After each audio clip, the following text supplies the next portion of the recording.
चलिए तो स्टार्ट करते हैं ट्रिग्नोमेट्रिक आइडेंटिटी। और इसमें हम टोटल 3 फेज़ पढ़ेंगे, 3 फेज़ पढ़ेंगे। तो मैं आज से बता दे रहा हूँ कि मैं 11th स्टैंडर्ड और 12th स्टैंडर्ड पूरा फ्री ऑफ कॉस्ट चैप्टर अच्छे अच्छे क्वेश्चन टॉपिक के साथ पूरा कवर कराऊँगा। तो जितने भी लोग मेरे साथ जुड़े हुए हैं इदास गुप्ता पे, वो लोग किस एक एडवांटेज और मिल रहा है कि इदास गुप्ता पैरेलली चलेगा। और साथ ही साथ जो बच्चे 11वीं में इस बार आ रहे हैं, जिनके पास मेरे साथ जुड़े हुए हैं और जिनके पास दिक्कतें हैं कोचिंग ना ज्वाइन करने की, या कोचिंग ज्वाइन भी कर रखा हो और आपको कुछ टॉपिक छूट जाएं, तो मैं वो सब कवर कराऊंगा। तो मैं आज से न्यू बिगिनिंग 11th और 12th स्टैंडर्ड पूरा math, JEE Mains and advance दोनों पूरा कराऊंगा कवर। और जो भी मेरे से जुड़ेंगे उनको बहुत फ़ायदा रहने वाला है। उनको कॉन्सेप्ट आप खुद देख लीजिए। मान लीजिए कि आज आपका डेमो लेक्चर है, ठीक है, डेमो लेक्चर है, और उसमें आप बताइए कमेंट करके कि आपको हर चीज़ें समझ में अच्छे से आई, क्या मुझे और चीज़ें आपके हिसाब से समझानी है, वो मुझे आप कमेंट में बता दीजिएगा, ठीक है। तो आज से हम लोग स्टार्ट करते हैं। और सबसे मेन चैप्टर जो 11वीं का है वो ट्रिग्नोमेट्रिक आइडेंटिटी है। सबसे पहले आते हैं 10वीं पर बात कर लेते हैं। ट्रिग्नोमेट्री आपने क्या क्या पढ़ा है।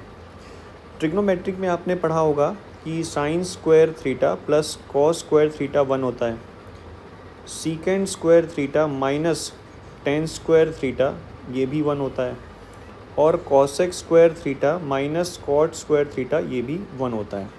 इसके बारे में ये कैसे आया आपने वो 10th में निकाला होगा, इसको ट्रायंगल मानकर, थीटा मानकर, ठीक है ना। ये आपका हो गया, इसके एंगल ऑफ एलिवेशन के हिसाब से इसको बोल देंगे हाइट, ये हो जाएगा आपका बेस, और ये हो जाएगा आपका हाइपोटेनस।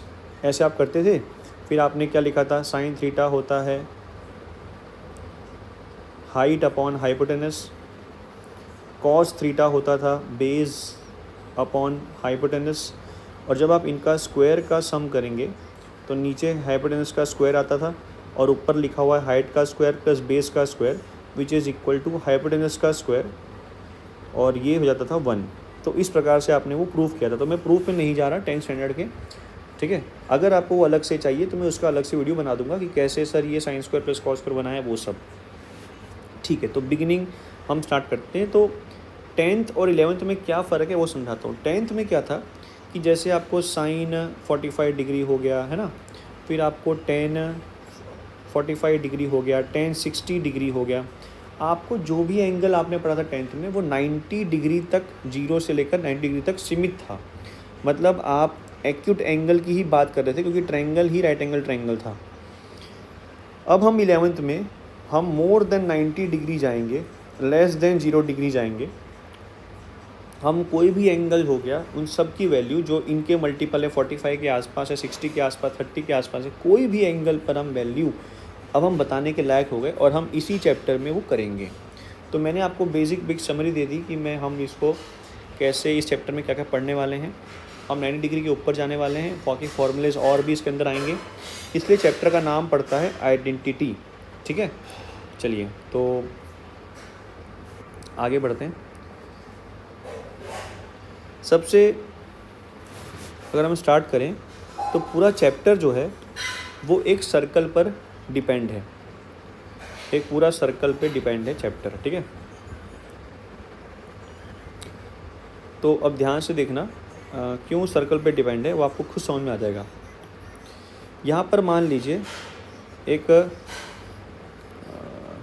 मिनट है, एक लाइन ड्रॉ करते हैं। यहाँ पर एक लाइन ड्रॉ किया परपेंडिकुलर, और इस पॉइंट का नाम रखा P x, y। ये ओरिजिन है 0, ये जो है वो पॉजिटिव एक्स एक्सिस है, ये जो है आपका नेगेटिव एक्स एक्सिस है, ये आपका पॉजिटिव वाई एक्सिस है, और ये आपका नेगेटिव वाई एक्सिस है। मैं बड़े आराम से समझा रहा हूँ, आप ध्यान से सुनते रहिएगा मेरी बात। नेगेटिव वाई एक्सिस है ये, ठीक है। जैसे ये जो पॉइंट है, अगर मैं यहाँ से अगर मैं यहाँ देखूँ तो ये 0 डिग्री पॉइंट है, ठीक है।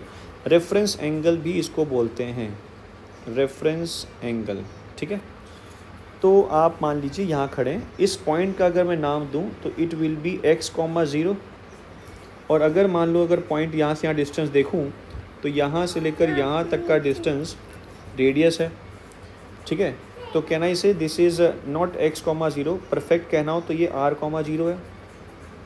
ये कितना होगा 0,r, ये कितना होगा -r,0, और ये कितना होगा 0,-r। I think coordinate system आपको एकदम परफेक्ट क्लियर होगा, ठीक है।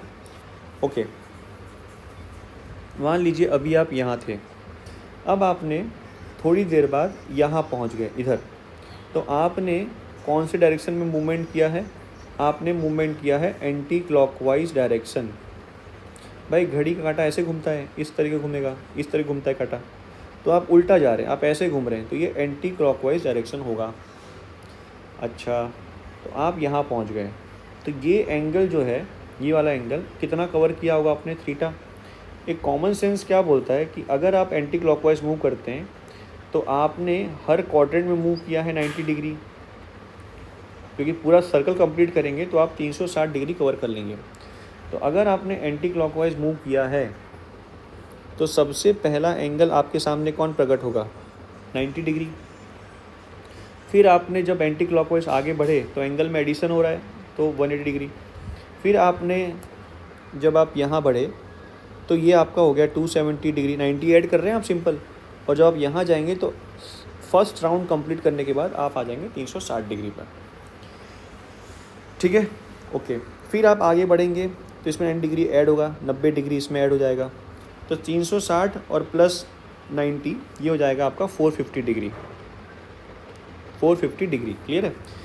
मुद्दा समझाने का ये है कि अगर आप एंटी क्लॉकवाइज मूव करेंगे तो एंगल में एडिशन होगा।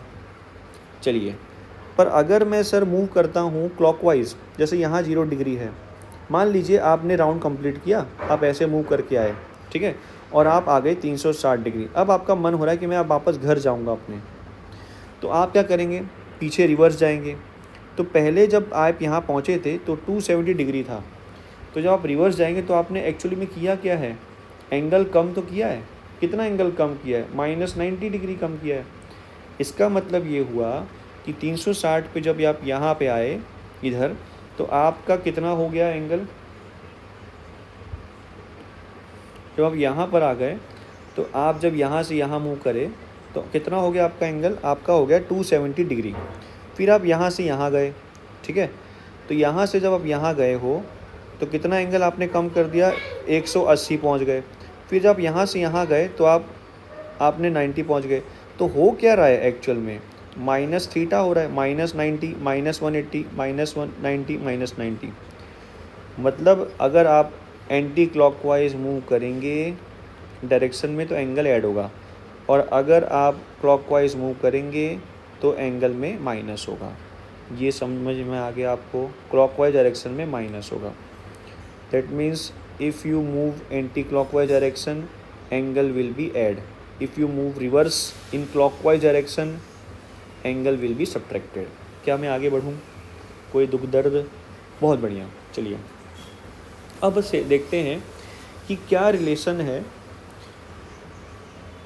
पॉइंट का थीटा के साथ, रेडियस के साथ। ये रेडियस होगा यहाँ से यहाँ तक का, पॉइंट अगर यहाँ है तो उसका कुछ हाइट होगा y, और उसका कुछ डिस्टेंस होगा ओरिजिन से x। तो अगर मैं कोई पूछे आपसे कि साइन थीटा कितना हुआ, तो साइन थीटा आपने कहा अपोजिट अपॉन हाइपोटेनस r, तो y कितना हो गया? r sine theta. इसी प्रकार कॉस थीटा कितना होगा? Base upon r, x upon r, तो x कितना हो गया? r cos theta. अब एक बात बताइए, अगर रेडियस सर्कल गिवन है तो रेडियस फिक्स होगा, रेडियस फिक्स होगा, और रेडियस हमेशा क्या होगा? पॉजिटिव होगा। ये बात तो आपको पता है। इसका मतलब कहना इससे कि पॉइंट जो x है वो r cos थीटा है और r sin थीटा है। मतलब ऐसा बोल सकता हूँ मैं कि साइन वाइज अगर देखूँ सर, तो साइन अगर एक्स पॉजिटिव है सर तो कॉस थीटा पॉजिटिव होगा, और अगर वाई पॉजिटिव है सर तो साइन थीटा पॉजिटिव होगा। क्यों? क्योंकि आर पहले से क्या है, पॉजिटिव है। मतलब एक्स किस पे डिपेंड है, कॉस थीटा पे, वाई किस पे डिपेंड है, साइन थीटा पे। क्या ये बात समझ में आ गई आपको? ठीक है। अब अगर ये बात समझ में आपको आ गई है, तो अब जैसे मान लीजिए आप यहाँ थे, तो उस समय हाइट कितना था आपका, वाई कितना था, 0। इसलिए आपने सुना होगा कि कॉस 0 डिग्री और साइन 0 डिग्री की जो वैल्यू आपने पढ़ी थी, बिल्कुल सही पढ़ी है। कॉस 0 कितना है, मतलब आप यहाँ खड़े हैं तो ये वाला पॉइंट है। कॉस किस पे डिपेंड है, पॉइंट के एक्स कोऑर्डिनेट पे डिपेंड है। साइन किस पे डिपेंड है, कोऑर्डिनेट के वाई पॉइंट पे डिपेंड है। क्या इतना बात समझ में आ गया? Okay sir. तो कॉस 0 विल बी पॉइंट का X coordinate which is X upon R, और एक्स किसके बराबर है, आर के। ये बात समझ में आ गई? एक्स किसके बराबर है, आर के, और ये हो गया 1। तो कॉस 0 कितना होता है, 1। मैं फिर दोबारा समझा दे रहा हूँ। आप इस पॉइंट पे खड़े हैं, कॉस थीटा किस पे डिपेंड है, एक्स कितना होता है, आर कॉस थीटा। एक्स कितना है इधर, आर कॉमा 0, तो एक्स आर हो गया, तो R equal to R cancel, तो कॉस 0 डिग्री कितना होगा, 1। इफ़ आई से साइन 0 डिग्री कितना हुआ, तो just see the point which is 0, है ना। वाई कोऑर्डिनेट कितना है, 0 है, पॉइंट का हाइट ही नहीं है, तो साइन 0 डिग्री कितना होगा, 0। ये बात समझ में आ गई? तो आपने बिल्कुल सही पढ़ा है। ओके। अब आप मान लीजिए, अब आप यहाँ पर आ गए, है ना। अब आप आ गए यहाँ पे। मैं फिर समझा रहा हूँ, मैं आपको ज़्यादा लिखवाऊँगा नहीं, आपको नोट्स ऑनलाइन आजकल सब मिल जाते हैं, बस आप चीज़ें समझ लीजिए, और कमेंट में मुझे जो भी आपको समझ में नहीं आया वो पूछ लीजिएगा। मैं अगले लेक्चर में वो समझा के फिर आगे बढ़ूँगा। ये हमारा पैटर्न रहेगा, ठीक है। हाँ, जो की पॉइंट्स है वो लिखवा दूँगा मैं, क्या क्या आप फाइनली समझे हो, क्या क्या आपको पता होना चाहिए। अच्छा, ये वाला मैंने पॉइंट बात कर दिया। यहाँ पर साइन 0 डिग्री हो गया 0, कॉस 0 हो गया 1। अब मान लीजिए मैं यहाँ पर आ गया, मेरा पॉइंट आ गया इधर, तो इस पॉइंट का कोऑर्डिनेट कितना था, 0 कॉमा आर, तो x कितना है, 0, और y कितना है, r। ये तो क्लियर है। तो फॉर्मूला क्या है सर, फॉर्मूला क्या है कि sine theta will be y upon R. Y कितना है, r अपॉन आर, तो 1। इसका मतलब ये हुआ कि साइन 90 कितना होगा, 1, क्योंकि ये पोजीशन कौन सा है, 90 डिग्री टेबल का क्या है ना, तो 90 डिग्री पर ये वाला पॉइंट यहाँ पर आओगे। अगर कॉस 90 पूछा कोई, तो कॉस 90 पे वाई ये कितना था, एक्स कोऑर्डिनेट 0 था, तो 0 बाई आर विच इज़ 0, तो कॉस 90 कितना होता है, 0 होता है। और अगर एक और भाषा में बोलूँ तो सर ये पॉइंट जो है, इस पॉइंट का एक्स कोऑर्डिनेट 0 है, वाई कोऑर्डिनेट कितना है, वाई किसके बराबर है, रेडियस के बराबर है, तो वाई इक्वल टू आर हो गया। इसका मतलब कॉमन सेंस की बात है कि साइन 90 कितना होगा, 1 होगा। ठीक है, चलिए आगे बढ़ते हैं। तो इस पॉइंट पर साइन 0 0, कॉस 0 1 होता है, साइन 90 1 होता है, कॉस 90 0 होता है। अब मान लीजिए, अब आप आगे बढ़ के यहाँ आ गए, इधर कितना कोऑर्डिनेट है, माइनस आर कॉमा 0। ये पॉइंट की वैल्यू कितनी होगी, minus R, negative X axis है और हाइट 0 है। बस कुछ नहीं करना, तो इसका मतलब x माइनस आर है, y 0 है। तो साइन थीटा की फॉर्मूला कितनी होती है, y बाई आर, y तो 0 है, यानी कि साइन 180 डिग्री कितना हुआ, 0, और कॉस 180 डिग्री कितना हुआ, x बाई आर, x कितना था, माइनस आर बाई आर, -1। समझ में आया? तो इस पे आने वाले साइन 180 की वैल्यू है 0, कॉस 180 की वैल्यू है -1। ठीक है। अब आप आगे बढ़ के आए यहाँ पर, जिसका नाम है 270 डिग्री। 270 डिग्री है, तो आप तो बस क्या देखें, कोऑर्डिनेट कितना है सर, कोऑर्डिनेट कितना है सर, 0 कॉमा माइनस आर, यानी कि x की वैल्यू 0 है, y की वैल्यू -r है। तो इसका मतलब ये हुआ कि साइन 270 डिग्री कोई पूछेगा आपसे, तो आप क्या बोलेंगे, उसका y कितना है, -r upon R which is -1, और cos 270 कितना है, x बाई आर, x तो 0 है, यानी कि साइन 270 -1 होता है और कॉस 270 कितना होता है, 0। तो फाइनली हमें पॉइंट्स मिल गए। अब मैं लिखवा रहा हूँ फाइनल स्टेटमेंट। चलो, तो यहाँ पर अगर आप पहुँचोगे, तो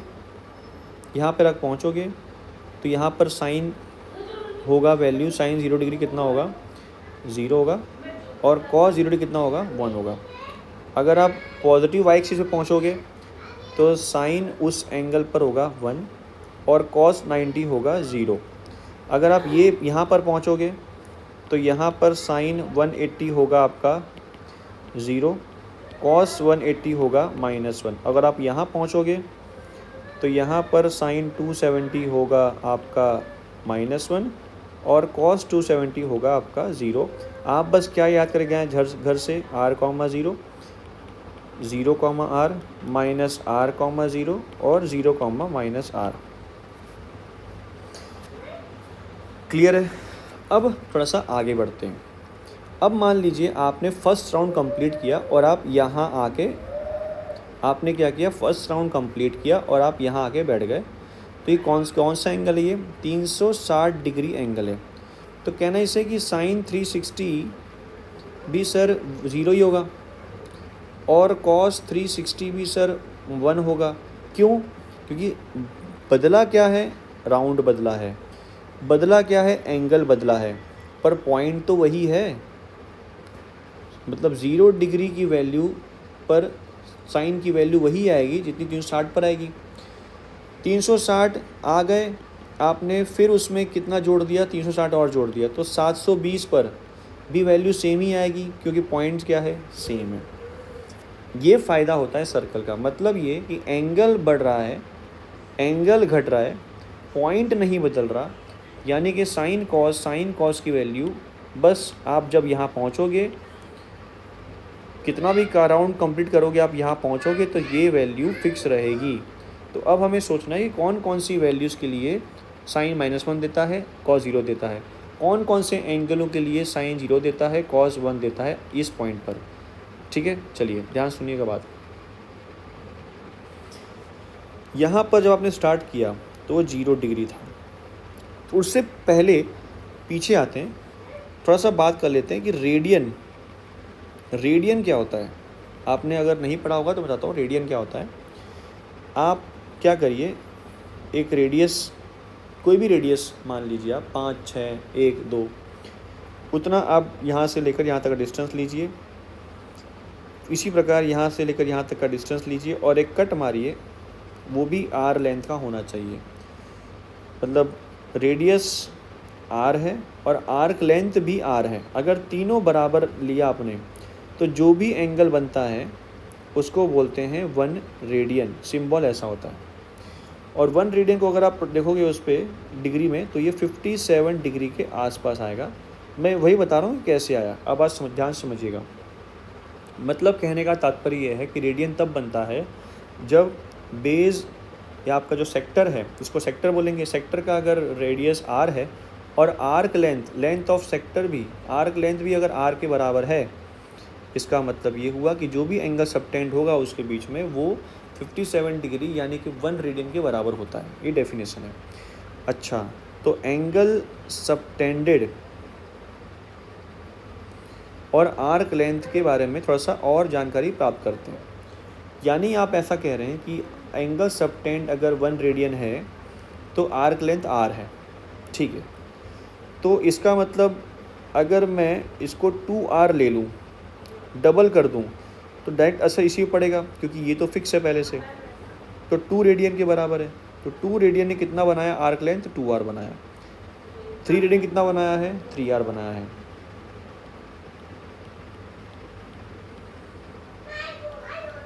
आप करके देखना 171 डिग्री के आसपास आएगा। ठीक है। तो अच्छा, अगर मैं 2 पाई r का आर्क लेंथ बनाऊं, मतलब आप ऐसा करें कि 2 पाई r सर्कमफरेंस ऑफ सर्कल बना दिया मैंने। तो एंगल सबटेंड इसके हिसाब से 2 पाई हुआ है क्योंकि 3r का 3 हुआ, 2r का 2 हुआ, तो 2πr अगर आपने बनाया है, पूरा आपने सर्कल बनाया है, तो इसका मतलब आपने जो कंप्लीट किया है वो 2π होगा, 2πr। अरे 3r का 3 हुआ है ना, 4r का एंगल 4 हुआ, तो 2πr कैसे बना होगा, जब आर एंगल सबटेंड 2π हुआ होगा। पर डिग्री में अगर देखें तो आपने एक सर्कल कंप्लीट किया है तो 360 डिग्री होता है 2π। अच्छा, इसका मतलब 360 डिग्री पाई के मल्टीपल में 2π है।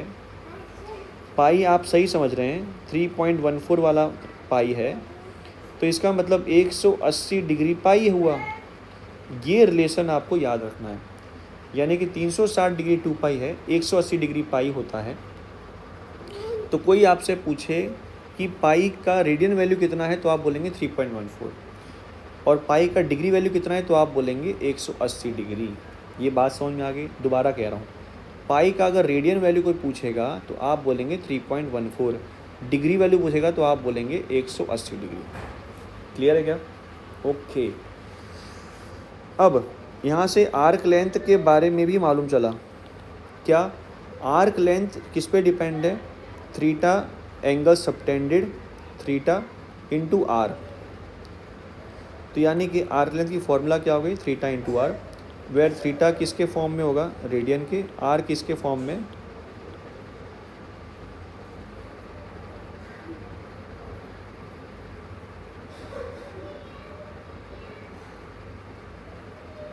Okay, nice. R L equal to theta R है, तो थीटा किस फॉर्म में? रेडियन, और आर किस में है? आर क्या है? रेडियस है, मीटर फॉर्म में। ठीक है, ओके। तो आर्क लेंथ की फॉर्मूला क्या हुई? Theta R. ये आपको ये लिख लीजिए, थीटा आर होती है। ठीक है, चलिए, तो इसका मतलब ये हुआ कि 360 डिग्री रेडियन में 2π होता है। अच्छा, एक बात सुन लीजिएगा, जैसे मान लो कोई पूछे 2, सिंपल 2 रियल नंबर वाला 2 है, इंटीजर जो सोच रहे हैं वही 2 है। अगर उसने कोई ऐसा साइन नहीं दिया है तो आप समझेंगे 2 इज़ इन रेडियन, और डिग्री में कन्वर्ट करना हो तो 180 डिग्री पाई होता है, तो 1 कितना?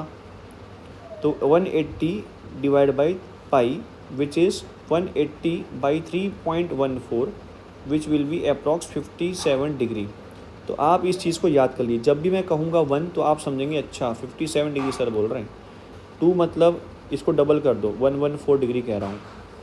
3 मतलब 171 डिग्री। तो बस आप इतना समझें कि 1 कितना होता है डिग्री में? अप्रॉक्स 57 डिग्री होता है। क्यों मैंने अप्रॉक्स बोला? क्योंकि पाई अप्रॉक्स लिया है। क्यों मैंने पाई अप्रॉक्स लिया है? मेरे सुविधा अनुसार, मुझे कहीं दुख दर्द ना हो, क्योंकि पाई एक खुद में इरेशनल नंबर है। हम अपने खुशी के लिए 22/7 लेते थे, या तो 3.14 लिया है, इसलिए मैंने यहाँ पर अप्रॉक्स लिया, तो आंसर डिग्री भी अप्रॉक्स आएगा। ठीक है, अब समझते हैं कि इसका यूज़ कैसे करें। तो इसका मतलब पाई अगर 180 डिग्री है, तो जब मैं 90 डिग्री बोलूँगा तो आप समझेंगे π/2। जब मैं π/6 बोलूँगा तो 180/6 30 डिग्री समझेंगे। जब मैं π/3 बोलूँगा तो आप समझेंगे 60 डिग्री। जब मैं π/12 बोलूँगा तो आप समझेंगे 180/12 यानी कि 15 डिग्री। तो ये कन्वर्जन समझ में आ गया क्या? ठीक है, चलिए अब आते हैं सर्कल की दुनिया में। यानी कि ये पॉजिटिव एक्सिस पर रेफरेंस एंगल स्टार्टिंग में था 0। आपने 90 डिग्री ट्रैवल किया एंटी क्लॉकवाइज में, तो आप जाके पहुँचे π/2 पर। ठीक है, फिर आपने जब मूवमेंट आगे बढ़ाया तो आपने कितना एडिशन किया है? π/2। आप ध्यान रखना, मैं बता रहा हूँ अभी एंटी क्लॉकवाइज मूव कर रहा हूँ, और मैं हर एक पॉइंट पर रेफरेंस जो एंगल्स आएंगे वो उनकी मैं बता रहा हूँ, जनरल फार्मूला बता रहा हूँ मैं, वो आप ध्यान सुनिएगा। मैंने स्टार्ट किया 0 डिग्री π/2 ऐड करूँगा तो मैं आ जाऊँगा पाई पर। π/2 प्लस π/2 पाई होगा। पाई में अगर फिर मैं π/2 ऐड करूँगा तो कितना आ जाएगा? Pi plus π/2 3π/2। फिर मैंने π/2 ऐड कर दिया तो मैं आ जाऊँगा 2π, which is 2π double of 180 degree, which is 360 degree. तो मैंने फर्स्ट राउंड कंप्लीट कर लिया है, और मेरा 0 डिग्री पर एंगल नया कौन सा आ रहा है, 2 पाई आ रहा है। ध्यान दीजिएगा पॉइंट नहीं बदला है, पॉइंट अभी भी r,0 है, पॉइंट अभी भी 0,r है, पॉइंट अभी भी -r,0 है, पॉइंट अभी भी 0,-r है। समझ में आया प्रभु? ठीक है। अब आप आगे बढ़ेंगे, आगे जब बढ़ेंगे 2 पाई से, तो आप क्या कर रहे हैं, आपने 2 पाई प्लस पाई/2 जोड़ दिया है। तो 2 पाई प्लस पाई/2 कितना आएगा, 5 पाई/2। फिर आपने यहाँ पर ऐड किया तो 5 पाई/2 में आप क्या जोड़ रहे हैं, पाई/2 जोड़ रहे हैं। कितना आ जाएगा, 3 पाई। इसका मतलब यहाँ पर अगला जो राउंड फर्स्ट कंप्लीट करने के बाद जो हाफ राउंड कंप्लीट किया है आपने, तो पाई जो एंगल था वो अब 3 पाई दिख रहा है। फिर आपने 3 पाई में जब पाई/2 ऐड किया तो आप कितना एंगल प्राप्त कर लेंगे, तो आप प्राप्त कर लेंगे 7 पाई/2। तो यहाँ पर आएगा 7 पाई/2। फिर आप 7 पाई/2 में जब पाई/2 जोड़ लेंगे तो कितना आ जाएगा आपका 4 पाई। तो यानी कि एंगल बदल रहे हैं, पॉइंट अभी वही का वही है। ठीक है। तो अब आपको 5 पाई/2 के बाद, या तो ऐसा बोलो कि पाई/2 था, आपको दोबारा यहाँ पहुँचना है, तो आप पाई/2 में कितना जोड़ रहे हैं, 2 पाई। तो पाई/2 प्लस 2 पाई भी कितना ही होगा, ऑब्वियसली 5 पाई/2। 5 पाई/2 के बाद आप दोबारा राउंड कंप्लीट करेंगे तो 5 पाई/2 प्लस 2 पाई विल बी कितना, 9 पाई/2। तो यानी कि यहाँ पर अगला एंगल जो आएगा एक राउंड कंप्लीट करने के बाद, वो है 9 पाई/2। फिर आप 9 पाई/2 में जब आप जोड़ेंगे पाई/2 2 पाई, तो कितना आ जाएगा, 9 पाई प्लस 4 पाई 13 पाई/2। इसका मतलब आपको समझ में आ गया कि मुझे 4 जोड़ना है, क्योंकि ये AP में लिखा हुआ है। मैं एक लिंक बना रहा हूँ, एक पैटर्न बना रहा हूँ, जिसको आपको समझना है कि पॉजिटिव वाई पहुँचने के कितने कितने रास्ते हैं, कितने कितने एंगल हैं उस पर पॉजिटिव पे आने वाले, कितने कितने एंगल हैं पॉजिटिव एक्स पे आने वाले, कितने कितने एंगल हैं, उनका पैटर्न क्या है नेगेटिव एक्स पहुंचने के लिए, कितना पैटर्न है उनका नेगेटिव वाई पहुंचने के लिए। ठीक है, ठीक है। मान लीजिए पाई था, तो 2 पाई कंप्लीट किया तो 3 पाई आएगा। 3 पाई कंप्लीट करेंगे प्लस 2 पाई जोड़ेंगे तो 5 पाई आएगा। मतलब यहाँ पर अगला एंगल कौन सा आएगा, 5 पाई। फिर कितना आएगा, 7 pi. Odd multiple of pi, 5 pi plus 2 pi will be 7 pi, 9 pi and so on. 3 पाई/2 था, वहाँ पर आपने 2 पाई जोड़ा एंटी क्लॉकवाइज मूवमेंट में, तो आपको 3 पाई/2 प्लस 2 पाई पर आपको मिला 7 पाई/2। दैट मीन्स आपको बस AP में 4 बढ़ाना है। तो अगला राउंड इस पर आओगे तो कौन सा एंगल मिलेगा आपको, 7 4 11, 11 4 15 एंड सो ऑन।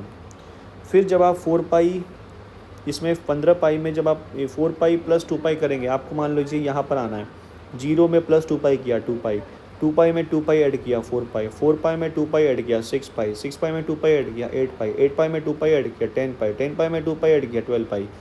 मज़ा आ रहा है फ्लो में? ठीक है। यानी कि यहाँ पर 6 पाई है, यहाँ पर 10 पाई है। ठीक है, चलिए ये बात हो गई अगर आप मूवमेंट कर रहे थे एंटी क्लॉकवाइज। अब थोड़ा सा मूवमेंट करते हैं क्लॉकवाइज। रेफरेंस एंगल जो है अभी वही है। ठीक है, तो सबसे पहला 0 डिग्री था यहाँ पर। अब आपने यहाँ पर मूवमेंट किया, यहाँ मूवमेंट किया, तो आपने कितना एंगल कम किया है, -90। तो 0 में -90 कम करेंगे तो सबसे पहला आपकी मुलाकात होगी -पाई/2 से।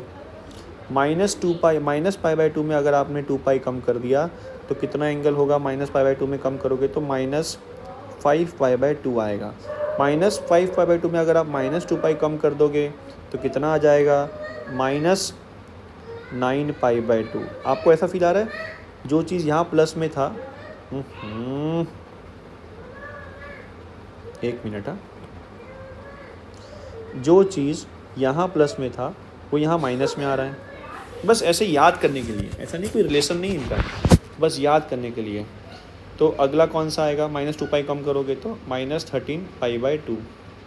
चलिए अगर आपको यहाँ पहुँचना है तो आपने 0 में कितना कम किया है, पाई कम कर दिया, तो पहला कौन सा एंगल आएगा, -पाई।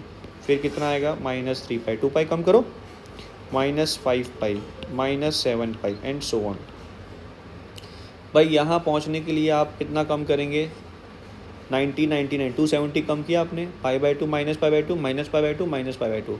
तो सबसे पहला नेगेटिव यहाँ पर कौन सा मिलेगा? -3π/2।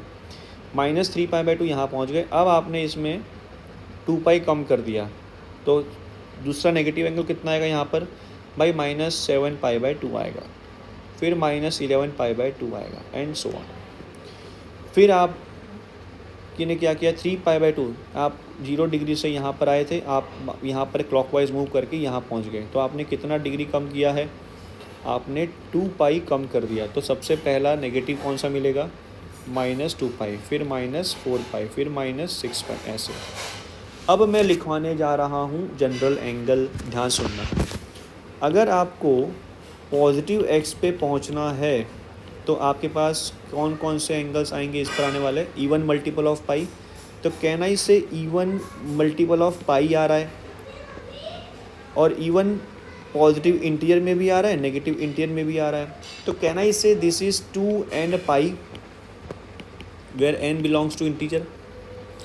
Can I say this point पर पहुंचने के लिए एंगल्स कौन कैसे कैसे दिखेंगे इस पे? 2n pi where n belongs to integer. आप रख के देखो n 1 2 3 4। आपने n1 रखा 2 पाई, 2 रखा 4 पाई, 3 रखा 6 पाई, आपने -1 रखा -2 पाई, -2 रख के देखा -4 पाई। कौन इतना सारा एंगल लिखे? मैं बोल दिया कि इन सब की शक्ल 2n पाई है। यहाँ पर आने वाली एंगलों की शक्ल 2n पाई है, वो आपको याद रखना है, ये आपको याद रखना है, ठीक है। अगर मैं इनकी बात करूँ तो सर ये वाले एंगल्स का एक डिज़ाइन देना है, तो एक काम करिए, एक बात करते हैं, यहाँ पहुँचने के लिए एक रास्ता शॉर्टेस्ट कौन सा है कि 2n पाई में π/2 जोड़ दो। जैसे 2 पाई में π/2 जोड़ोगे तो 5π/2 आएगा, 4 पाई में π/2 जोड़ोगे तो 9π/2 आएगा। तो कहना इसे सर ये एंगल पहुँचने के लिए आप 2n पाई पहुँच कर π/2 जोड़ लो, ये रास्ता भी सही है। या आपको अगर इस तरफ से मूव करना है, लॉन्गेस्ट डिस्टेंस है, पर तब भी ये रास्ता भी सही है। 2n पाई आप यहाँ पहुँच जाइए, उसमें आप कितना कम कर दीजिए? 3π/2 कम कर दीजिए। 2n पाई प्लस π/2 करेंगे तो भी यहीं पहुँचेंगे एंटी क्लॉकवाइज से। 2n पाई में से अगर आप 3π/2 कम कर देंगे, जैसे आपने 2 पाई माइनस 3π/2 कम किया तो π/2 आया, यहीं पहुँच रहे हो आप। या ऐसा कर लो सर कि -2 पाई है, आप ऐसे आए -2 पाई क्लॉकवाइज या -2 पाई पहुँचे, और फिर आपने π/2 कम कर दिया, -2 पाई पहुँचे, फिर आपने π/2 जोड़ लिया। क्यों? क्योंकि आपने पहले क्लॉकवाइज मूव किया, फिर यहाँ आकर आप रिवर्स चले गए यहाँ पहुँचने के लिए। तो -2 पाई प्लस π/2 कितना हुआ? -3π/2। आप देखो यहीं आ गए। अगर आपको यहाँ पहुँचना है तो आप क्या करिए? -2 पाई -4 पाई प्लस π/2, तो -4 पाई प्लस π/2 आ गया -7π/2। तो रेफरेंस एंगल यहाँ पहुँचने किसको चुन रहा हूँ मैं? इनको चुन रहा हूँ। तो इसका मतलब यहाँ पहुँचने का रास्ता कौन सा? 2n pi minus π/2 where n belongs to integer. ये हो गया पॉजिटिव y पहुँचने का रास्ता। ये सबसे आसान है। ये कितना आएगा? ऑड मल्टीपल ऑफ पाई। मतलब आपको अगर यहाँ पहुँचना है तो आप पहले 2n पाई पहुँच जाइए और उसमें प्लस कितना जोड़ लीजिए? पाई। मतलब 2n पाई में पाई जोड़ लोगे तो आप यहीं पहुँच जाओगे। अगर आपको ऐसे जाना है तो आप क्या करिए? आप पहले 2 पाई पहुँच जाइए, यहाँ पहुँच गए, और 2n पाई में से पाई कम कर लो तो भी यहीं पहुँचोगे, क्योंकि 2n माइनस 1 हो या 2n प्लस 1 हो, दोनों ही ऑड मल्टीपल ऑफ पाई तो हैं। तो इसको क्या लिखूँ, डिज़ाइन क्या दूँ मैं? इसको लिया मैंने 2n प्लस 1 पाई।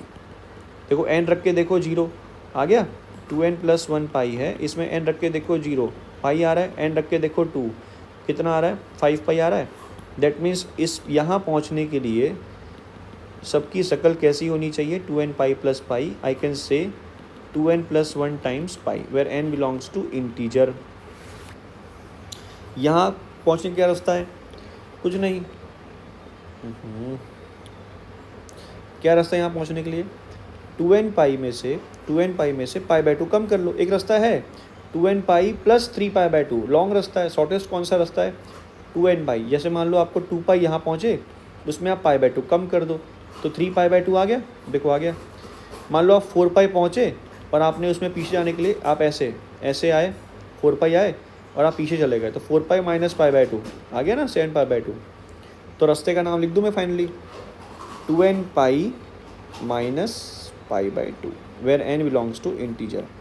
तो पॉजिटिव x पहुँचना हो ये एंगल्स होते हैं, पॉजिटिव y पहुँचना हो ये एंगल्स होते हैं, नेगेटिव x पहुँचना हो ये एंगल्स होते हैं, नेगेटिव y पहुँचना हो ये टाइप के एंगल होते हैं। इन सब का मैंने एक जनरल फार्मूला लिखा है, लिख लीजिए पॉज करके, मैं आगे बढ़ता हूँ। ओके, अब बात करते हैं 0 डिग्री पर, 2 पाई पर, 4 पाई पर, 6 पाई पर, -2 पाई पर, -4 पाई पर, आप यहाँ ही पहुँच रहे हैं, यहाँ पहुँच रहे हैं। तो कहना इसे कि साइन 2n पाई पर इन सभी एंगलों पर 0 होगा। हाँ बिल्कुल सही बोल रहे हैं। क्यों?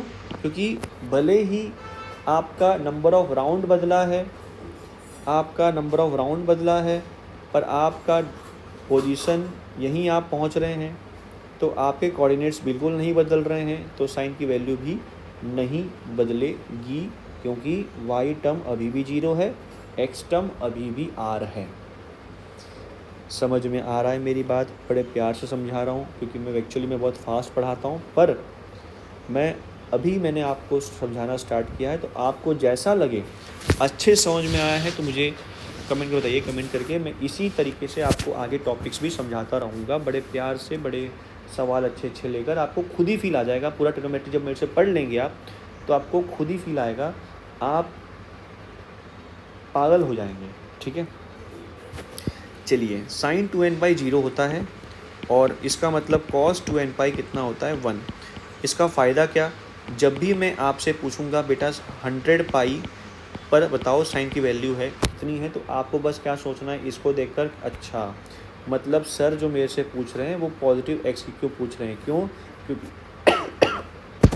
एंगल जो है वो इवन मल्टीपल ऑफ पाई है, मतलब सर यहाँ की बात पूछ रहे हैं, तो इसका मतलब साइन हर बार कितना होगा? 0 होगा, क्योंकि उस पॉइंट का y कोऑर्डिनेट 0 होता है। तो साइन 100 पाई कितना होता है? 0। कॉस 100 पाई कितना होगा? 1। क्यों? यहीं पर हो आप खड़े, आपने भले ही कितना राउंड कंप्लीट किया, 50 राउंड कंप्लीट किया है, पर आप यहीं पे आके हो, इसका मतलब कॉस वहीं पर वैल्यू कितनी होगी? 1 होगी।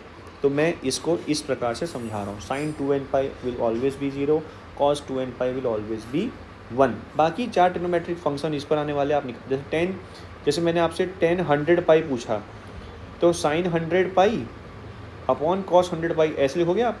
तो साइन 0, तो 0 अपॉन 1 कितना होता है? 0। तो इस पर 10 की वैल्यू कितनी होगी? 0 होगी।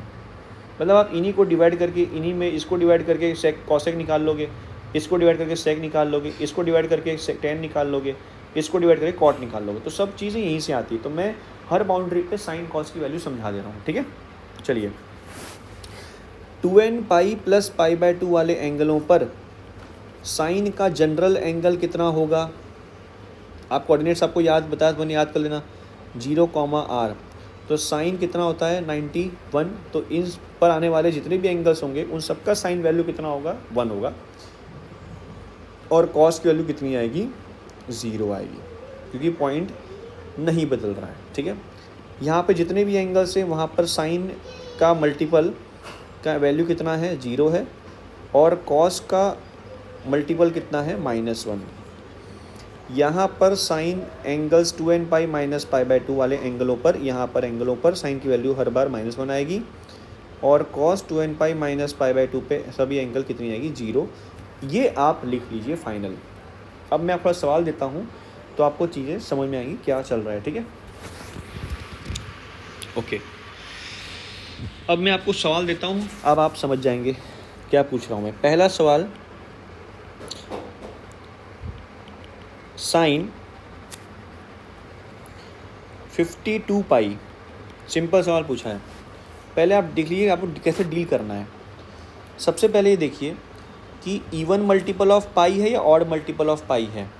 तो ये इवन मल्टीपल ऑफ पाई है। इवन मल्टीपल ऑफ पाई कहाँ आएगा? पॉजिटिव x पर आ गया, मतलब एंगल यहाँ पर है, इधर है, बस काम हो गया। कितना होता है? साइन 0 होता है। तो साइन की वैल्यू कितनी आएगी? 0, क्योंकि पॉइंट कितना है? r, 0।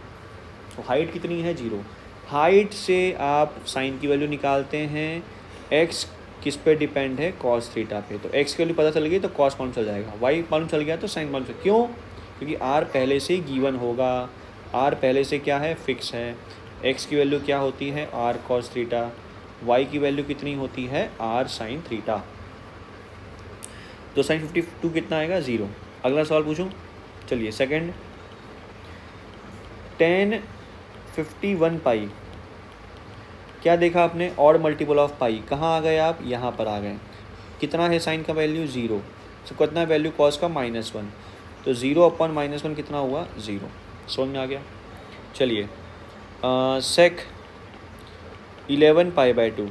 अब इसमें क्या है, यहाँ पर जितने भी एंगल्स हैं, अब आप ध्यान से देखिए, यहाँ पर जितने भी एंगल्स हैं वो सब किसके मल्टीपल थे, पाई/2 के, पाई/2 के, पाई/2 के, पाई/2 के मल्टीपल। दिखा यहाँ पे कितने एंगल हैं, सब पाई/2 के मल्टीपल हैं। कैसे मल्टीपल है, ऑड मल्टीपल हैं, सभी ऑड मल्टीपल हैं। तो इसमें भी कन्फ्यूज़न ये होता है कि 11 पाई/2 यहाँ माइनस वाला है, प्लस वाला है। 9 मान लो, तो थोड़ा आपको दिख रहा है, मान लो मैं आपसे बोलूँ 51 पाई/2, तो आप कन्फ्यूज़ हो गए ना, यहाँ है या यहाँ है। तो करना जल्दी कैसे, वो समझ लो आप। अगर 90 का मल्टीपल आता है, 90 का मल्टीपल आता है, तो आप क्या करिए, 11 को तोड़ दीजिए 2 के मल्टीपल में। सबसे करीब 2 का मल्टीपल 11 के आसपास कौन सा नंबर है, 2 हैं मेरे पास, एक्चुअल में 2 हैं। एक तो है 10 पाई प्लस पाई। 11 को तोड़ने का 2 तरीका है, या तो 10 पाई प्लस पाई कर दूँ, या तो मैं 12 पाई माइनस पाई कर दूँ। क्या ये बात समझ में आ गई? जब भी आपको कोई नंबर दे रखा हो, आप उसको ऐसे ब्रेक कर दीजिए, 10 पाई प्लस पाई या तो 12 पाई माइनस पाई। बस आपको देखना ये है कि उस नंबर के आसपास 2 का मल्टीपल कौन सा नज़दीक है। तो 10 के नज़दीक 10 है या तो 12 है। दोनों रास्तों से आंसर सेम ही आएगा, घबराइएगा मत। फिर मैंने इसको बाइफरकेट कर दिया, तो ये बन जाएगा आपका 5 पाई प्लस पाई/2। और अगर आप इसको सॉल्व करोगे तो ये बन जाएगा आपका 6 पाई माइनस पाई/2। अब देखिए रास्ता कैसे चलना है।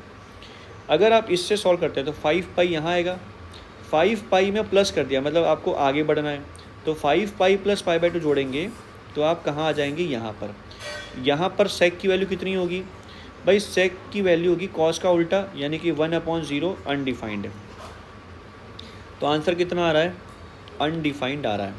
पर अगर आप ये रास्ता चुनते हैं तो 6 पाई कहाँ आएगा, यहाँ पर। प्लस करेंगे तो यहाँ आ जाएंगे एंटी क्लॉकवाइज, अगर माइनस करेंगे तो आप रिवर्स जा रहे हैं। मतलब 6 पाई में से यहाँ 6 पाई में से 3 राउंड कंप्लीट किया, 6 पाई यहाँ आया, उसमें पाई/2 आपने कम किया, मतलब आप यहीं आ गए। देखो तो अगेन कॉस की वैल्यू कितनी है, 0, 1/0 कितना आएगा, अनडिफाइंड। मतलब ये कि आपका लॉजिक सही है, रास्ता भले ही बदला है पर पहुँचेंगे वहीं पे, आंसर नहीं बदलेगा। आपको बस ये ट्रिक समझ में आनी चाहिए कैसे इसको सॉल्व किया है। अब आप लायक हो गए हैं सवाल करने के, तो मुझे बताइए कॉसेक 27 पाई/2 कितना आएगा। तो पॉज करिए, बताइए कितना आएगा। आपने इसको कर लिया होगा।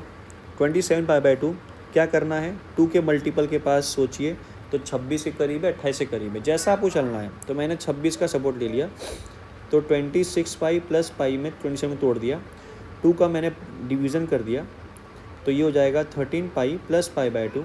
तो 13 पाई ऑड मल्टीपल ऑफ पाई यहाँ आएगा, प्लस करोगे 13 पाई में तो आगे बढ़ोगे, 13 पाई प्लस पाई/2 यहाँ आएगा। तो यहाँ पर साइन की वैल्यू कितनी है, -1 है, तो कॉसेक उल्टा लिखा -1 का, तो आंसर कितना आएगा, -1। समझ गए। चलिए आगे बढ़ें। तो मैंने अब तक आपको बता दिया है बाउंड्री वैल्यू पर कितने कितने एंगल्स क्या क्या होंगे। तो अगर मैं आपसे पूछूं, एक लास्ट और पूछ लेता हूं, जैसे मान लो कॉस 181 पाई ख़त्म हो गया। 181 पाई मतलब ऑड मल्टीपल ऑफ पाई यहाँ है, कॉस की वैल्यू कितनी होती है यहाँ पर, -1। ठीक है, ओके। अब आते हैं अंदर। मान लीजिए कोई अंदर आपको कोई एंगल पूछे अंदर, तो सॉल्व कैसे करेंगे वो इंटरेस्टिंग है, तो उसके बारे में मैं समझाऊंगा कल। आज मैंने समझा दिया बाउंड्री वैल्यू पर अगर आपको एंगल निकालना है। चलिए एक और चीज़ सुना देता हूँ मैं आपको, पॉजिटिव नेगेटिव के बारे में सुनाता हूँ। कल बताऊँगा, अंदर के बाद थोड़ा सा नई टॉपिक है वो, तो कल आराम से मैं इसको अपलोड कर दूँगा, ठीक है ना। अब समझते हैं कि साइन के बारे में, कि sine theta cos theta negative positive कहाँ होगा। तो सर्कल बनाया ऐसे, और ये लाइन जो है उसको, एक सर्कल है, ये लाइन ऐसी है, यहाँ पर एक पॉइंट था, ऐसे लाइन ड्रॉ किया ऐसे, ये पॉइंट ऐसे, ठीक है, और ये 90 डिग्री है। x, y is nothing but r cos theta and r sin theta. तो cos theta is equal to x upon r, simple x y r, तो पता ही होगा थीटा एंगल है 0 डिग्री। इसको बोलते हैं फर्स्ट क्वाड्रेंट, इसको बोलते हैं सेकंड क्वाड्रेंट, इसको बोलते हैं थर्ड क्वाड्रेंट, इसको बोलते हैं फोर्थ क्वाड्रेंट, ठीक है। cos थीटा, ओके, आप मान लीजिए यहाँ आए, यहाँ पर आए, तो x की वैल्यू यहीं से उठाएगा, y की वैल्यू यहाँ से उठाएगा, यहाँ पे पॉइंट मान लीजिए है, तो इसका x कोऑर्डिनेट यहीं से आएगा, y कोऑर्डिनेट यहाँ से आएगा। तो ये पॉजिटिव y एक्सिस है, ये पॉजिटिव x एक्सिस है। इसका मतलब इस पे जितने भी पॉइंट्स आएंगे उन सब का x टर्म पॉजिटिव होगा, y टर्म पॉजिटिव होगा। बात समझ में आ रही है? ठीक। मान लीजिए आप 90 डिग्री से आगे निकल गए, आप इस पॉइंट पर आ गए, जैसे मान लीजिए ये वाला पॉइंट है, तो उसका हाइट पॉजिटिव होगा क्योंकि y कोऑर्डिनेट यहाँ से उठाया है। उसका x टर्म क्या होगा? नेगेटिव होगा। क्यों? क्योंकि आप नेगेटिव x एक्सिस पर चले गए, तो इसका मतलब x नेगेटिव है, y पॉजिटिव है। यहाँ पर क्या होगा? थर्ड क्वाड्रेंट में x नेगेटिव है, y नेगेटिव है, दोनों कोऑर्डिनेट्स नेगेटिव आएंगे। इधर फोर्थ क्वाड्रेंट में क्या होगा? x पॉजिटिव है और y नेगेटिव है। क्या ये लिंक समझ में आ गया? अगर आपको ये लिंक समझ में आ गया तो अब आप cos थीटा साइन थीटा के बारे में कमेंट करने के लायक हो गए।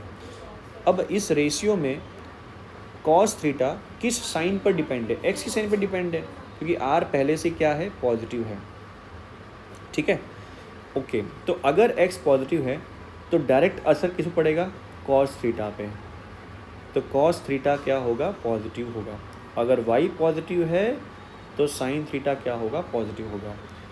तो अगर साइन थीटा पॉजिटिव है सर, cos थीटा पॉजिटिव है, तो इनका डिवीज़न भी पॉजिटिव होगा, मतलब tan थीटा भी पॉजिटिव होगा, cot थीटा भी पॉजिटिव होगा क्योंकि cos अपॉन साइन पॉजिटिव है, sec थीटा भी पॉजिटिव है क्योंकि cos उसका पॉजिटिव है, cosec थीटा भी पॉजिटिव है क्योंकि उसका sine theta positive. Can I say कि in first quadrant all trigonometric quantities are positive? चलिए, बहुत बढ़िया। इस आते हैं सेकंड क्वाड्रेंट में आते हैं। x अगर नेगेटिव है तो cos थीटा नेगेटिव आएगा, और y पॉजिटिव है तो साइन थीटा पॉजिटिव आएगा। क्यों? It all depend on x and y। ठीक है, अब मैं हर क्वाड्रेंट में बात करूंगा कि कौन पॉजिटिव है, तो जो रह गया वो नेगेटिव होगा कॉमन सेंस के हिसाब से। इधर कौन पॉजिटिव होगा? देखो, cos थीटा नेगेटिव है और साइन थीटा भी नेगेटिव है। इधर cos थीटा पॉजिटिव है और साइन थीटा नेगेटिव है। मतलब पॉजिटिव अगर देखें तो इनका डिवीज़न पॉजिटिव होगा, मतलब थर्ड में tan थीटा और cot थीटा पॉजिटिव होता है। फोर्थ में cos पॉजिटिव है तो इसका मतलब cos थीटा और sec थीटा पॉजिटिव होगा। बाकी सब नेगेटिव होंगे क्योंकि उनके पास कम से कम एक साइन तो होगा ही होगा। इसी प्रकार सेकंड क्वाड्रेंट में सिर्फ साइन थीटा और cosec थीटा ये पॉजिटिव होंगे। तो फर्स्ट में पॉजिटिव कौन है? ऑल। सेकंड में पॉजिटिव कौन है? Sign cosec. थर्ड में कौन पॉजिटिव है? Tan cot. और फोर्थ में कौन पॉजिटिव है? कॉसेक। याद करने के लिए ASTC आपको सर लोग बोलते थे, याद कर लेना। All, sine, tan, cos. तो यानी कि साइन कॉसेक अगर पॉजिटिव है सेकंड में तो रिमेनिंग नेगेटिव होगा क्योंकि उनके पास एक कॉस आएगा। साइन पॉजिटिव है तो इसका मतलब कॉसेक तो पॉजिटिव होगा ही होगा। तो इसका मतलब आपको नेगेटिव पॉजिटिव किस पे डिपेंड है? एक्स वाई पर। क्वाड्रेंट में नेगेटिव पॉजिटिव क्लियर हो गया?